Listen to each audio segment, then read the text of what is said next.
वो हस्बैंड शब्द मेरे कानों में पड़ना दुनिया की सबसे ब्यूटीफुल आवाज सुनने जैसा था। ऐसा लगा जैसे पल भर में मेरी पूरी बॉडी नरम पड़ गई हो। मेरे चेहरे पर एक पूरी मुस्कान खिल गई और यहां तक कि मेरी आवाज भी थोड़ी हल्की और तैरती हुई निकली। मेरी डियर वाइफ, तुम्हें अचानक सॉन्ग के बारे में पूछने का ख्याल कैसे आया? बस पूछ रहा हूं। मुझे सोचने दो। मैंने बाउल में उन वेजिटेबल्स को देखा जिन्हें सरीना ने पूरी तरह मैश कर दिया था, और ध्यान से सोचने के बाद मैं समझ गया कि सरीना ने ऐसा क्यों किया होगा। मेरी आंखें हल्की सी झपकी और मेरे चेहरे पर एक कॉम्प्लिकेटेड सा एक्सप्रेशन आ गया। बेशक मैं बहुत रोमांचित था कि सरीना मुझे हस्बैंड कह सकती थी। सच में बहुत खुश था, बिल्कुल वैसे ही जैसे पिछली बार होटल में हुआ था।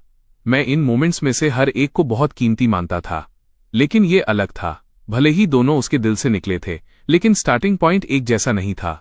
वो मुझे फिर से प्लीज करने की कोशिश कर रही थी। मुझे अचानक रोने की इच्छा हुई। यह पागल औरत, क्या उसे हमेशा अपना प्यार इसी तरह एक्सप्रेस करना पड़ता था? इतनी सावधानी से और झिझकते हुए, जैसे किसी पालतू छोटी बिल्ली के बच्चे को सहारा दिया गया हो। इसने मेरे दिल को दुखा दिया, लेकिन मुझे नहीं पता था कि इसके बारे में क्या किया जाए। सरीना ने एक पल इंतजार किया और फिर भी मेरी तरफ से कोई रिस्पॉन्स नहीं मिला तो उसके अंदर थोड़ी बेचैनी होने लगी। वो मेरी तरफ ऊपर देखना चाहती थी, लेकिन उसकी हिम्मत नहीं हुई। थोड़ी देर बाद सरीना ने महसूस किया कि मैं उसके पास हिला हूं। अगले ही सेकंड उसकी बॉडी को अचानक एक वार्म एम्ब्रेस में खींच लिया गया। मेरी कोमल आवाज उसके कान में गूंजी। मैंने पहले ही एक सॉन्ग सोच लिया है। खाना खाने के बाद मैं इसे लिख दूंगा और तुम्हें दिखाऊंगा, ठीक है? मेरी गर्म सांसें धीरे से उसके कान पर पड़ी। सरीना की बॉडी एक पल के लिए अकड़ गई, फिर जल्दी ही नरम पड़ गई। इस क्लोजनेस ने उसके पैरों को थोड़ा कमजोर महसूस कराया। उस मोमेंट में वो पूरी तरह भूल गई थी कि वो क्या कहना चाहती थी। मैंने सरीना को जाने देने से पहले बस एक छोटे से मोमेंट के लिए उसे प्यार से पकड़ कर रखा। ज्यादातर इसलिए क्योंकि ये कोमल झुक जाने वाली सरीना बहुत ज्यादा टेम्पटिंग थी। मुझे डर था कि मैं खुद को उसका फायदा उठाने से रोक नहीं पाऊंगा। लंच बनाने में पूरा 1 घंटा खिंच गया। टेबल पर सरीना थोड़ी शांत थी। वो छोटे छोटे निवाले खा रही थी, गाल थोड़े फूले हुए थे। अभी किचन में वापस उसके पास कहने के लिए बहुत कुछ था, लेकिन मेरे अचानक मूवमेंट ने उसके थॉट्स को पूरी तरह बिखेर दिया था। वो असहनीय जेम्स रिवर्स अभी भी उसके सामने बैठा मुस्कुरा रहा था। खाने के बाद सरीना ने खुद सफाई करने की जिम्मेदारी ली, जबकि मैं स्टडी रूम चला गया। ऐसा लग रहा था जैसे मैंने पहले ही समझ लिया है कि मुझे क्या करने की जरूरत है, भले ही इससे सरीना को अभी के लिए थोड़ा बुरा लगे। मेरा मानना था कि इसके बाद सरीना मुझे नेचुरली और फ्री होकर हस्बैंड बुलाएगी, न कि केवल ऐसी सिचुएशन में। बर्तन धोने के बाद सरीना सोफे पर सिमट कर बैठ गई। वो एक धुंध में स्टडी रूम की डायरेक्शन में घूरती रही। उसकी आंखें चाहत और खुद को रोकने के बीच झपक रही थीं। अंत में उसने अपने होंठ भींच लिए और उसकी आंखों में जो बचा था वो सिर्फ कोमल गर्माहट थी। इंतजार काफी लंबा खिंच गया, दोपहर के 4 बजे के बाद तक। इससे पहले कि आखिरकार जब मैं 2 शीट्स लेकर स्टडी रूम से बाहर निकला तो मैंने सरीना की आंखों में एक अचानक चमक देखी और उसके हाथों की पकड़ मैन्युस्क्रिप्ट पेपर पर बिना सोचे थोड़ी और टाइट हो गई। उसका वो केयरफुल और झिझक भरा प्यार कुछ ऐसा था जिसने मुझे गहराई से छू लिया था और मुझे बराबर का बेबस भी कर दिया था। मैंने अपने चेहरे पर एक जबरदस्ती की मुस्कान लाई, उसके पास जाकर बैठ गया। इसे देखो, एक रोमांटिक डुएट।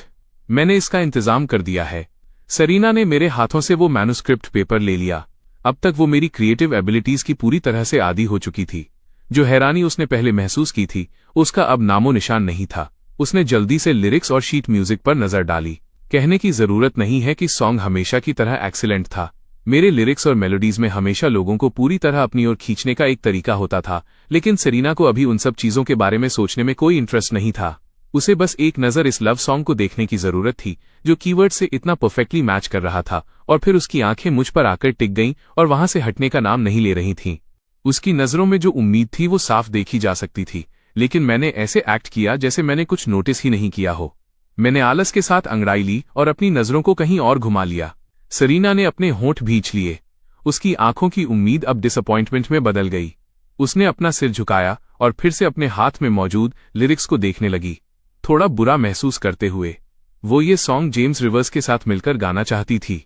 सरीना, जिसे फिनाले के इस राउंड के लिए एक गेस्ट परफॉर्मर की जरूरत थी, उसने अपना सिर उठाया, हाथों में मैन्युस्क्रिप्ट पेपर को कसकर पकड़ा और धीरे से कहा, हस्बैंड, मेरे पास कोई गेस्ट परफॉर्मर नहीं है। मैं थोड़ा कांप गया। सरीना के उस कोमल हस्बैंड शब्द और उसकी आवाज में छिपे हुए दुख ने मेरे दिल को एक जोरदार झटका दिया। मैंने खुद को मजबूर किया कि अपना सिर पीछे की ओर झुका लूं और उसकी तरफ न देखूं। मुझे डर था कि एक नज़र मुझे पूरी तरह से टूटने पर मजबूर कर देगी। कोई बात नहीं, यिंग है एंटरटेनमेंट, जरूर कुछ न कुछ सॉर्ट आउट कर लेगा। मैंने अपने एक्सप्रेशन को छिपाने के लिए फिर से अंगड़ाई ली और एक कैजुअल अंदाज में कहा। सरीना ने अपने होंठ और भी जोर से भींच लिए। उसने अपना सिर नीचा कर लिया। मुझ पर यह जाहिर नहीं होने देना चाहती थी कि उसकी आंखों में आंसू आने लगे हैं। कमरे में खामोशी छा गई। दोनों में से किसी ने एक शब्द भी नहीं कहा। मैं इंतजार करता रहा, इंतजार की सरीना कुछ बोलेगी, लेकिन काफी देर बाद भी उसने कुछ नहीं कहा। मैं लिली को लेने जा रहा हूं। मैंने एक लंबी सांस ली और सरीना की तरफ देखे बिना सीधे खड़ा हो गया और दरवाजे की तरफ चल दिया। सरीना वहीं बैठी रही और मुझे दरवाजे से बाहर जाते हुए देखती रही और फिर सामने का दरवाजा बंद हो गया। वो सोफे पर बिल्कुल वैसे ही बैठी रही, एकदम शांत और खामोश, जैसे उस सुबह क्लासरूम में लिली बैठी थी, होंठ भींचे हुए चुपचाप आंसू गिरने दे रही थी। एक बच्चा जो कभी रोता नहीं और जिद नहीं करता, उसे कभी कैंडी नहीं मिलती। वो फ्रेज अचानक मेरे दिमाग में आया। मैं बाहर दरवाजे के फ्रेम से सटकर खड़ा हो गया। मेरी डार्क आंखों में उदासी की एक झलक थी। मैं जियांग हुआ किंडरगार्टन के एंट्रेंस पर पहुंचा। वहां ज्यादा इंतजार नहीं करना पड़ा। थोड़े ही समय में स्कूल की बेल बज गई। छोटे बच्चों की लाइनें अपने क्लास टीचर्स के पीछे पीछे खुशी खुशी पेरेंट पिकअप एरिया की तरफ आने लगीं। मैंने लिली को सही सलामत ले लिया। सुबह के मुकाबले लिली का मूड काफी हद तक बहुत बेहतर था। उसका छोटा सा चेहरा मुस्कानों से भरा हुआ था। साफ तौर पर उसे सुईन और लुदान ने मना लिया था। ये किंडरगार्टन टीचर्स बच्चों को बहलाने में वाकई बहुत स्किल्ड थे।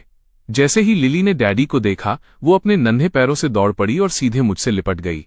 मैंने उसे नेचुरली अपनी गोद में उठा लिया और उसके छोटे से गाल पर एक किस किया।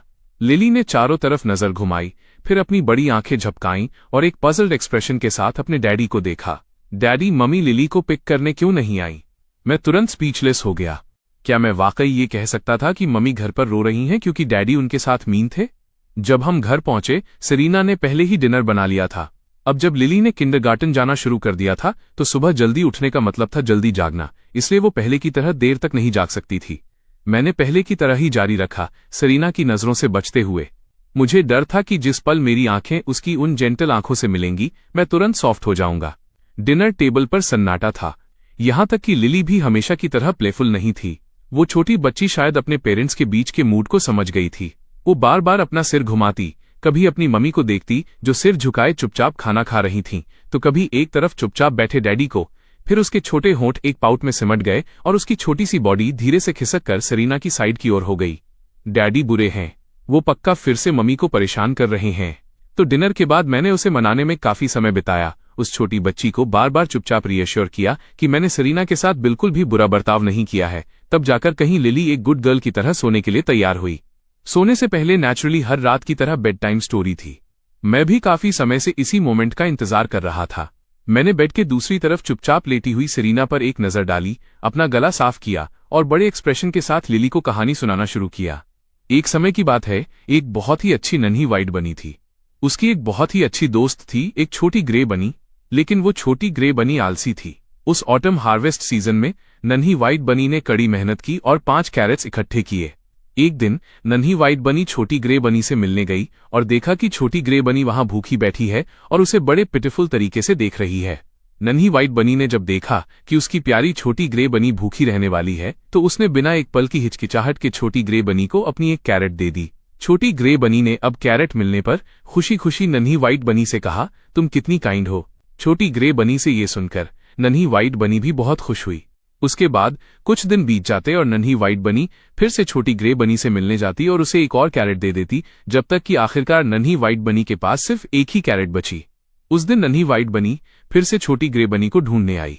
नन्ही वाइट बनी ने अपने हाथों में मौजूद आखिरी कैरेट को देखा, फिर अपनी डियर फ्रेंड छोटी ग्रे बनी को देखा। वो जानती थी कि अगर उसने ये आखिरी कैरेट भी दे दी तो वो खुद भूखी रह जाएगी। इस पॉइंट पर मैं रुक गया। मैंने एक बार फिर सरीना की तरफ देखा, जो अभी भी शांति से अपनी साइड पर लेटी हुई थी। फिर मैंने नन्ही लिली की नाक पर धीरे से थपकी दी। लिली, अगर तुम ये काइंड छोटी वाइट बनी होती और तुम्हें अपने बेस्ट फ्रेंड को खोने का डर होता, तो क्या तुम अपने हाथ की आखिरी कैरेट उस छोटी ग्रे बनी को एक बार फिर दे देती? नन्ही लिली की बड़ी गोल आंखें पूरी खुली हुई थीं। कहानी को शांति से सुनते हुए डैडी को सवाल पूछते देख उसने अपनी छोटी सी नाक सिकोड़ी, काफी देर तक गहराई से सोचा और फिर अपने बचकाने अंदाज में कहा, क्या हम इसे आधा आधा बांट सकते हैं? इस तरह न तो नन्ही वाइट बनी और न ही छोटी ग्रे बनी भूखी रहेगी। मैं मुस्कुराया और नन्ही लिली के सिर को सहलाते हुए कहा, बेशक हम कर सकते हैं। लिली बहुत स्मार्ट है, लेकिन डैडी लिली को बताना चाहते हैं कि उस नन्ही व्हाइट बनी ने जो किया वो असल में सही नहीं था। उसे अपनी फ्रेंड छोटी ग्रे बनी को बताना चाहिए कि वो अंदर से कैसा फील कर रही है, बजाय इसके कि वो छोटी ग्रे बनी को खोने से डरे और हमेशा अपनी सबसे अच्छी चीजें उसे दे दे। नन्ही लिली ने अपनी बड़ी मासूम आंखों से अपने डैडी को देखा। उसे लगा कि नन्ही व्हाइट बनी बहुत काइंड और बहुत स्वीट थी। दूसरी तरफ से बॉडी में एक हल्की सी कपकपाहट हुई। सेरीना ने अपने होंठ भींच लिए। उसकी आंखों में शिकायत की एक चमक उभर आई। उसे लगा कि नन्ही व्हाइट बनी ने भी कुछ गलत नहीं किया था। मैंने फिर से लिली के छोटे से गाल पर किस किया। नन्ही व्हाइट बनी वंडरफुल है, लेकिन वो अपने बारे में भूल गई।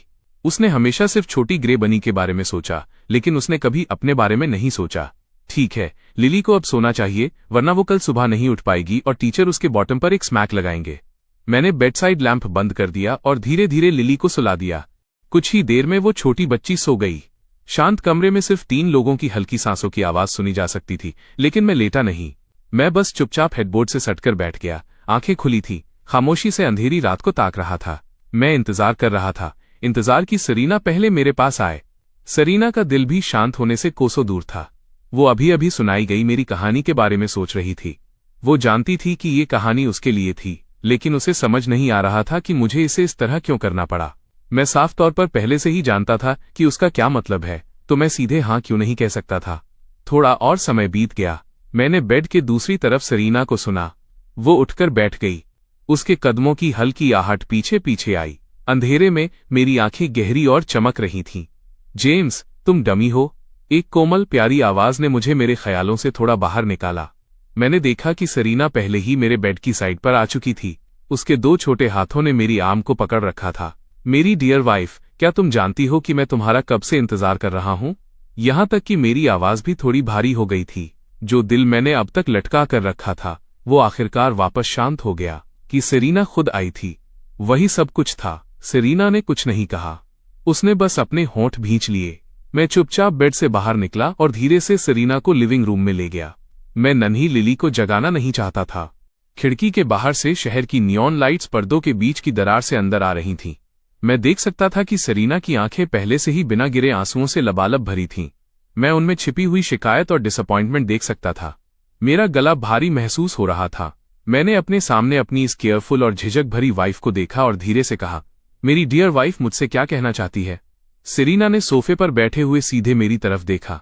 उसने आखिरकार अपने होंठ भींचे और भी धीमी आवाज में कहा, मैं चाहती हूं कि आप मेरे गेस्ट परफॉर्मर बने।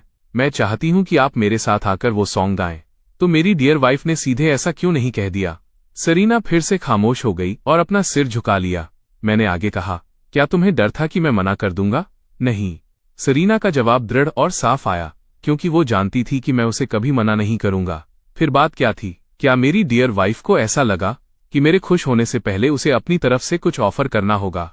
मुझे ऐसा कहते सुनकर सेरीना ने अपने होंठ भींचे, धीरे से 1-2 बार अपना सिर हिलाया और उन आंसुओं को रोकने की पूरी कोशिश की जो गिरने ही वाले थे।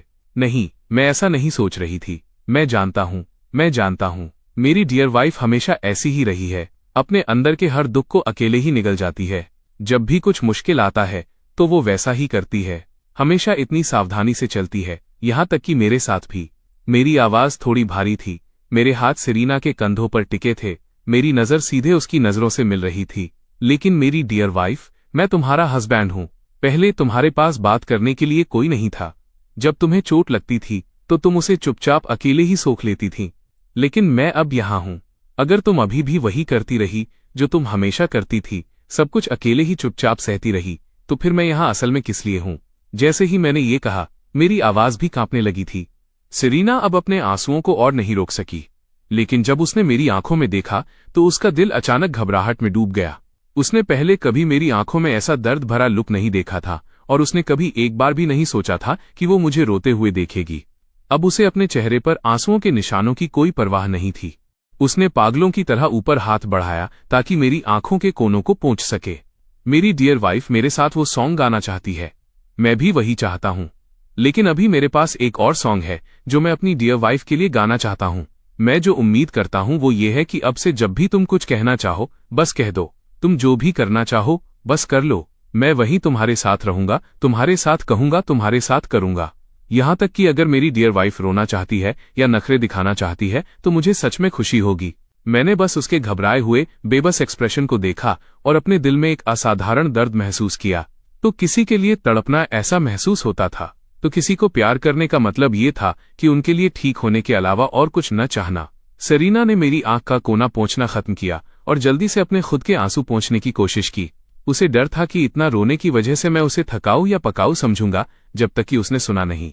मेरी आवाज अभी भी कांप रही थी, वे शब्द कहो, और वो आंसुओं को और भी ज्यादा नहीं रोक सकी। उसने सुबकते हुए फिर से मेरी तरफ उसी केयरफुल और झिझक भरी नजर से देखा। उसने पहले कभी नहीं जाना था कि उसे किसी के सामने रोने और नखरे दिखाने की भी इजाजत थी। क्या जेम्स रिवर्स को बुरा लगेगा अगर उसने ऐसा किया? लेकिन मैंने इसका जवाब अपने एक्शन से दिया। उसे सीधे अपनी बाहों में खींच लिया। देखो, क्या ये बहुत बेहतर नहीं है? और मैं तुम्हें बस और भी ज्यादा प्यार करूंगा। सेरेना ने ऊपर देखा, आंखें आंसुओं से धुंधली थीं, सीधे मेरी आंखों में देखते हुए। डमी। और फिर एक जोरदार सुबकी के साथ सेरेना खुद को और नहीं संभाल सकी। वो मेरी बाहों में सिमट गई और रोने लगी। वो पूरी तरह से टूटकर रोई। मैंने धीरे से उसकी पीठ थपथपाई, नीचे झुका और उसके कान के पास जाकर धीरे से कहा, मेरे पास एक सॉन्ग है जो मैं सेरेना के लिए गाना चाहता हूं। एक ऐसा सॉन्ग जो मैं सिर्फ और सिर्फ सेरेना के लिए गाऊंगा। सेरेना के दो छोटे हाथों ने मेरे पजामे का कोना पकड़ लिया, होंठ भींचे हुए थे। उसका चेहरा मेरे सीने में गड़ा था। वो उससे रगड़ रही थी, लेकिन उसकी छोटी सी गर्दन अभी भी आदत के मुताबिक हाँ में हिली। मैं धीरे से हंसा, उसके बालों को सहलाया। मेरी नजर वार्म और टेंडर थी और धीरे से गाना शुरू किया। मुझे तुम्हारे आंसुओं से डर नहीं लगता। मेरी कोमल आवाज उसके कान के पास गूंजी। सेरेना ने अपना छोटा सा चेहरा उठाया, लाल आंखों से मुझे शांत अडोरेशन के साथ देख रही थी। तो वाकई अब उसके पास कोई था जो उसे चेरिश करे। सेरेना फिर से सुबकी। मेरी कपड़ों पर उसकी पकड़ और भी टाइट होती गई।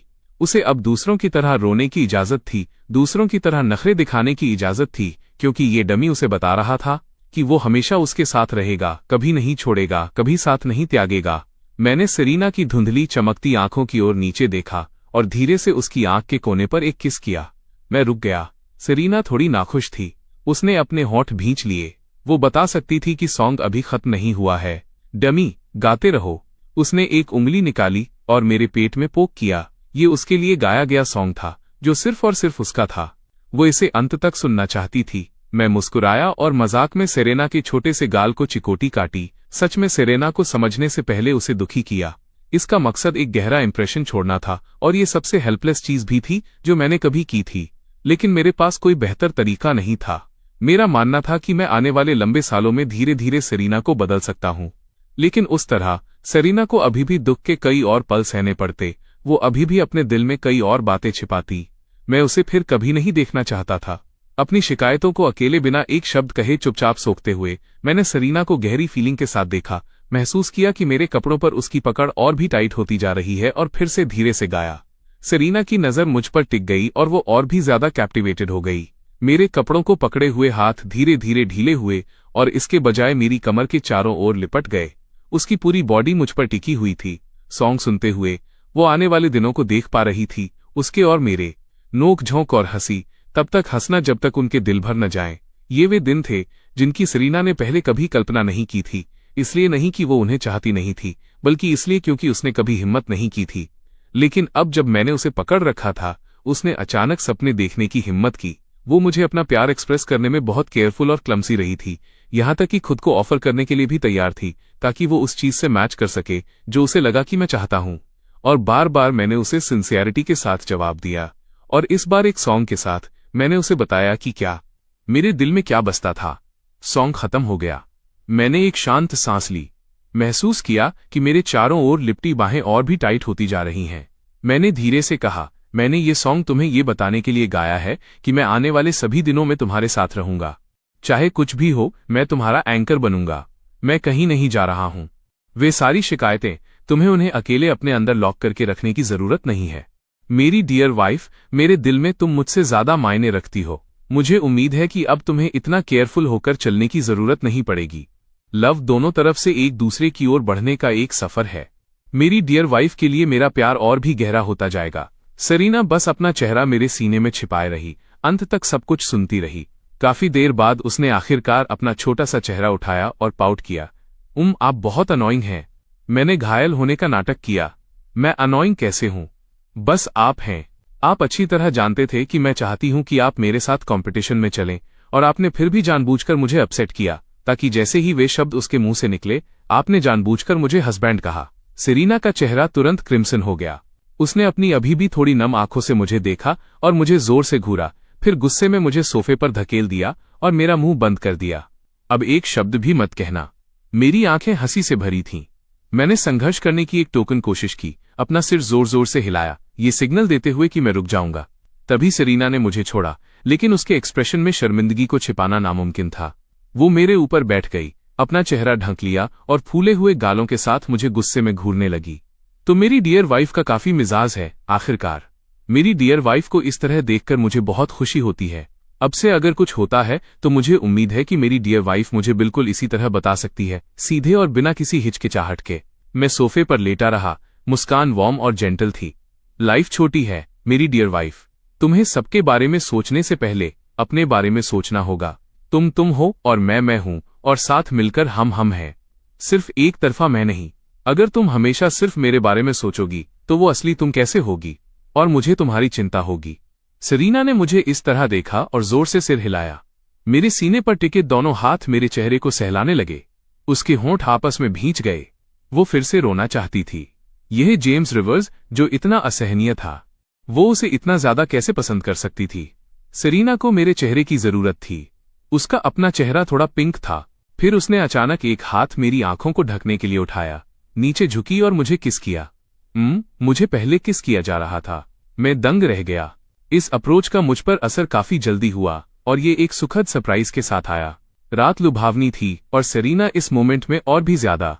एक लंबे, गहरे और ठहरे हुए किस ने मुझे थोड़ा मदहोश और नशे में छोड़ दिया, यहां तक कि मेरा हाथ भी बिना जाने कब उन ढीले पजामे की परतों में फिसल गया था। चीजें जब पीक पर पहुंचने ही वाली थीं, तभी सेरीना आखिरकार अपने होश में आई। थोड़ी देरी से उसने एक धुंध में अपना सिर उठाया।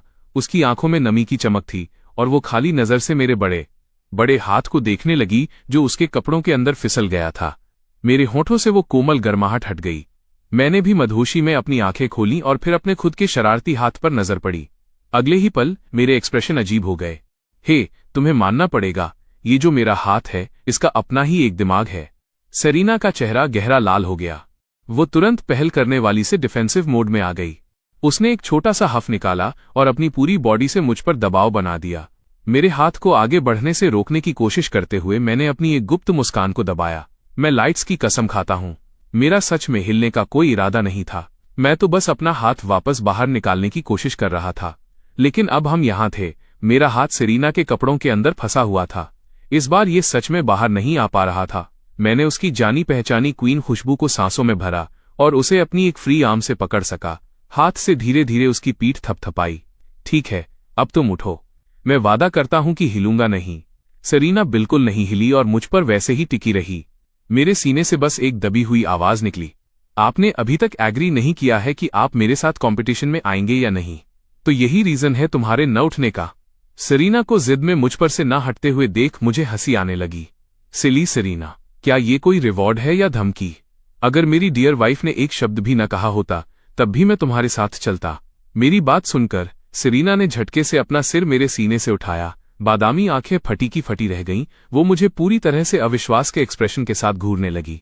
तो आप पूरे समय ये जानबूझकर कर रहे थे? मैंने अनमने ढंग से अपना हाथ आजाद किया और अपनी दोनों हथेलियां फैला दी, पकड़ लिया। अगले ही सेकंड एक छोटे से हाथ ने मेरी कमर के सॉफ्ट हिस्से पर चिकोटी काटी। हिस, आराम से, तुम लिली को जगा दोगी। मैंने दबी हुई आवाज में अपने दांतों के बीच से सिसकारी भरी। मैं हर चीज पर सवाल उठाने लगा था। पता चला कि सबसे जेंटल महिला के पास भी अपने हथियारों में ये मूव होता है। मैंने डोई पर उन आदमियों को देखा था जिनकी पत्नियां थीं। यह बिल्कुल वही था जिससे वे सब गुजरते थे। मैं पहले इस पर यकीन नहीं करता था, अब करता हूं। आप बुली हैं? सेरीना ने धीमी आवाज में घूरा। आपको बस मुझे परेशान करना आता है।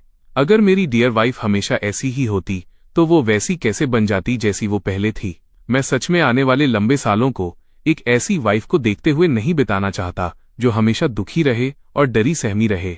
सेरीना ने पाउट किया, फिर थोड़ी कोमलता के साथ धीरे से मेरी कमर की उसी सॉफ्ट जगह को रगड़ा जहां उसने अभी चिकोटी काटी थी। फिर भी इस बात ने इस फैक्ट को नहीं बदला कि मैंने उसे बुली किया था।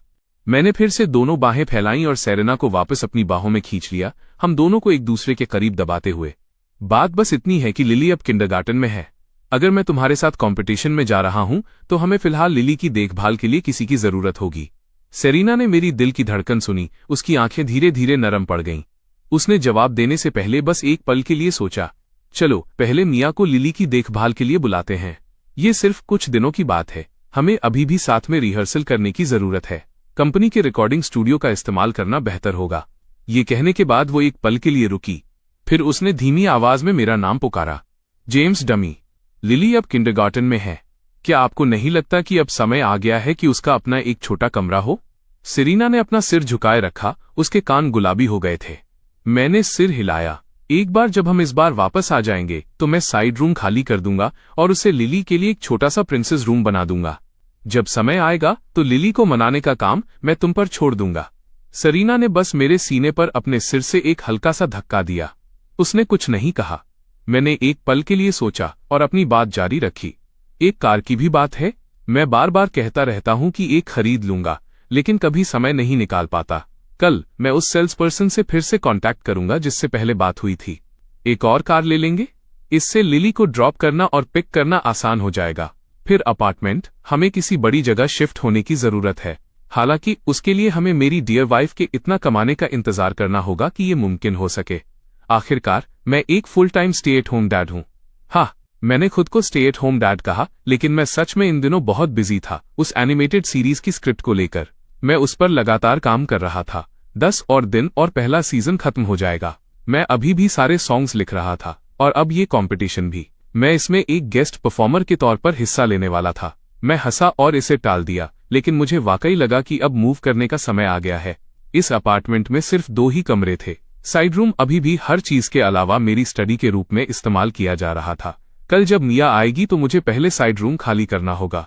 सेरेना ने एक शांत मम किया और फिर अपना सिर ऊपर झुकाया और जल्दी से मेरे होठों पर एक किस किया। Thank you James dummy. वो हमेशा उसे थैंक यू कहना चाहती थी। अब जाकर वो आखिरकार इसे जोर से कह पाई थी। अगर तुम सच में मुझे थैंक यू कहना चाहती हो तो एक बार फिर हस्बैंड कहो। मैंने सेरेना की तरफ देखा। मेरी आंखों में उम्मीद की एक चमक थी जब मैंने मुस्कुराते हुए ये कहा। इससे सेरेना फिर से गुलाबी हो गई। वो जल्दी से मेरे ऊपर से उतरी, लगभग एक पावर वॉक की स्पीड से बेडरूम की तरफ भागी। मेरे कानों में जो एकमात्र चीज पहुंची वह थी एक बहुत ही धीमी आवाज, सोने का समय हो गया है, ठीक है? मैंने अपनी नाक रगड़ी। आज रात का मिशन वैसे भी पूरा हो गया था, साथ ही एक अनएक्सपेक्टेड बोनस भी मिला था। मैं जरूरत से ज्यादा संतुष्ट था। मैं उठकर बैठा, अपने पैर नीचे किए और वापस बेडरूम की तरफ चल दिया। बेड पर वापस आकर मैंने सेरेना को फिर से अपनी बाहों में खींच लिया। नन्ही लिली को उन दोनों ने बेरहमी से एक तरफ छोड़ दिया था। अंधेरे में मैंने संतुष्टि के साथ अपनी आंखें बंद कर लीं, सोने के लिए तैयार। और फिर मैंने अपनी प्यारी वाइफ को अपनी बाहों में धीरे से कहते सुना, हस्बैंड। इस रात में अब पछतावे के लिए कुछ भी बाकी नहीं था। अगली सुबह जब सेरेना ने अपनी आंखें खोली तो मैं बेड पर नहीं था। उसने धीरे से चादर हटाई और अपने बिखरे हुए पजामे को नीचे देखा। कितना ठरकी डमी है। सेरेना ने अपनी सुंदर नाक सिकोड़ी, चेहरा गुलाबी हो गया। उसने समय देखा। सुबह के 7:30 बज चुके थे। सेरेना ने अभी भी गहरी नींद में सोई नन्ही लिली की ओर देखा और मजबूती से उसे उठा लिया। नन्ही लिली को एक बार फिर काम पर लगाया जा रहा था। उस छोटी बच्ची ने पहले जो आदतें बनाई थीं उन्हें अब धीरे धीरे बदलना होगा। मैंने पहले ही सेट कर दिया था। टेबल पर ब्रेकफास्ट लगा दिया था। जब तक सेरेना लिली को गोद में लेकर बेडरूम से बाहर निकली, मैंने सेरेना की तरफ एक वार्म स्माइल के साथ देखा। उसने पहले ही अपना पजामा ठीक कर लिया था। गुड मॉर्निंग, जाओ हाथ मुंह धो लो और खा लो। सेरेना ने मेरी तरफ एक नजर डाली, अपनी फीलिंग जाहिर करने के लिए एक छोटा सा हफ निकाला और लिली को वॉशअप कराने ले गई। सेरेना का इस तरह नखरे दिखाना और प्लेफुल होना, इसका एक अलग ही चार्म था। ब्रेकफास्ट के बाद मैंने लिली को स्कूल भेज दिया। सेरेना ने मिया से कांटेक्ट किया और उन दोनों ने अपना अपना पार्ट संभाल लिया। मिया बिना किसी हिचकिचाहट के तुरंत मान गई। जब नन्ही लिली की देखभाल करने की बात आई तो वो दोनों हाथ उठाकर तैयार थी। कितनी एडोरेबल बच्ची है। उसने विश किया कि वह उसे हर रोज अपनी गोद में रख सके। जब तक मैं वापस आया, मिया पहले ही ट्रेन स्टेशन के लिए निकल चुकी थी। मैं और सेरेना साइड रूम खाली करने, कार सेल्स पर्सन से टच में रहने, गाड़ी ऑर्डर करने और बाकी सब चीजों में बिजी हो गए। कारों के लिए मेरे कोई बहुत हाई स्टैंडर्ड्स नहीं थे। जब तक वो चलती है उतना काफी था। मुझे किसी बिजनेस मीटिंग्स में नहीं जाना था, इसलिए मैंने बस डीलरशिप सेल्स पर्सन से रैंडमली कुछ रिकमेंड करने को कहा। इकलौती रिक्वायरमेंट ये थी कि कार स्टॉक में हो जिसे अगले दिन पिक किया जा सके। समय जल्दी बीत गया। जब मैंने और सेरेना ने साइड रूम की सफाई खत्म की तो उन दोनों